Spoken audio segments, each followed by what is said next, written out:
Ladies and gentlemen, welcome to another video. In this video, we're going to be talking about how to fix your Snapchat streak not working. So there are a couple of reasons why you would be facing this problem.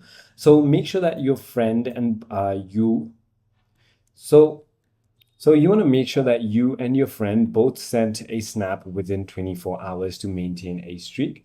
Also, if that is not the case, you want to simply check if you have a stable internet connection. You can try toggling between your Wi-Fi and your cellular data.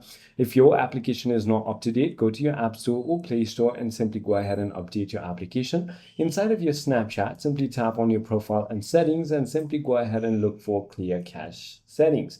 Simply go ahead and clear your cache on time. If that is not the case, you want to make sure that your date and time is always set to set automatically, which will go ahead and fix your problem. If you're using any kind of third-party apps, definitely do not use it. Also, you can try force closing your Snapchat application and reopening it, or even try restarting your phone. Also, make sure that you have not been blocked by your friend, because if you have been blocked, the streak will go ahead and get away.